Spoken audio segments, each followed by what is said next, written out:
Պարոն Դանիելյան, 3 կառավարության հերթական հարց ու պատասխաններ,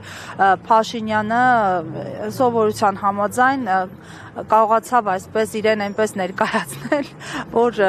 ինքը ամենևին երկրում տեղի ունեցողի հետ կապել չունի եւ ինքը փաստացի միայն մտահոգված այս իշխանության, այս պետության ապագայով, խաղաղության տեսլականով, ամեն ինչ անում են, ամեն ջանք գործադրում են։ Ինչպես եք նախ գնահատում Փաշինյանի հայտարարությունները եւ վերջին գործողությունները, ես նկատում եմ Դավոսում խաղաղության խորհրդին միանալը ու այսպես շարունակ։ Բայց կարողացավ ներկայացնի։ Ավելի քան ակնհայտ է, որ իր կեղծիքը, սուտը, այս տարիների ընթացքում, որ մեր ժողովրդին ամենօրյա ռեժիմով խաբել են, եւ ինքը եւ իր իշխող թիմը գրեթե տենց օր չկա, որ մեր ժողովրդին խաբած չլինեն, նույնը նաև վերաբերվում այն բոլոր օրակարգերին, իր առաջ մղած այն բոլոր օրակարգերին, որի մասին եւ մենք բարձրաձայնեցինք հարց ու պատասխանի ժամանակ։ Կարելի է տարբեր մասերի բաժանել, եթե խաղաղության օրակարգի մասին, այդ կեղծ օրակարգի մասին է խոսքը, երեք շատ հետաքրքիր մի բացահայտում եղավ, նաև մեր հարցինի պատասխան, մեր գործընկերը հարցում էր Թրիպետ ծրագրի մասին, շատ մի հայտարարակ պայմանավորվածության մասին ասելով, որ Ադրբեջանի էներգետիկ համակարգը միացվելու է Հայաստանին, ինչի մասին որ խոսում էր իմիջիալոց ընդդիմությունը։ Սա ինչ է նշանակում, այն գործընթացները, որ սկսվել է հեցի պահով, սեփական տիրոջի սխալելու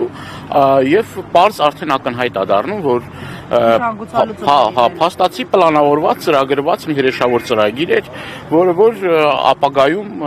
իրենք նաեւ իրենց խոսքով կարող է դառնալ նույն ծրագրի մի մաս։ Մնացած բոլոր պարագաներում, ինչը որ ասում են փոխադարձություն, իբր ճանապարհների ապաշրջափակում, փոխադարձության սկզբունք չկա փաստացի։ Շատ կարևոր մի բացահայտում էլ արեց մեր գործընկեր Քրիստինե Վարդանյանը, որը ուղիղ հարց էր տալիս, թե ամերիկյան կողմը ինչ է բանակցել Ադրբեջանի հետ։ Հետագայում այդ ընկերությունը, որը ամերիկյան ընկերություն է, փաստացի նաև դահետքի բացահայտումներ հնարավորություն կունենա փայաբաժին ունենա կամ ամբողջական ուրեմն մասնաբաժին ունենա։ Եւ սա բացահայտում է այն ծրագիրը, որ սա ամբողջությամբ բխում է թուրք-ադրբեջանական տանդեմի շահերից։ Եվ ներկայացնել սա որպես, չգիտեմ, մեծագույն ձեռքբերում, թող մեր հասարակությունը, մեր հայրենակիցները դատեն, բայց որևէ ձեռքբերման մասին խոսք լինել չի կարող։ Ընդդիմության այլընտրանքը այս պահին որն է։ Մենք բազմիցս ասել ենք մեկ անգամ եւս օգտվելով առիթից ձեզ տեղեկացնեմ, նաև մեր հայրենակիցներին տեղեկացնեմ, որ մենք ճիշտ է 1-2 բառով շատ դժվար է ներկայացնելը, բայց այն հիմնական խնդիրը, որ կա այսօր մեր պետության, մեր հասարակության առջև, դա նա է, որ առաջին հերթին մեր գերիների, եթե խոսում ենք խաղաղության մասին, մեր գերիների հետ վերադարձի մասին է։ Հայաստանի Հանրապետության սուվերեն տարածքները այս պահին օկուպացված են Ադրբեջանի կողմից։ Ադրբեջանական զորքերը պիտի դուրս գան։ Վերադարձի իրավունքի հարցը առաջ մղելու, հիմա կարծեք թե բոլորը մոռացել են այդ իրավունքի մասին, հակառակը խոսում են ամեն ինչի մասին, բայց չեն խոսում դրա մասին, որ այդ մարդիկ, մեր հայրենակիցները էթնիկ զտման ցեղասպանության են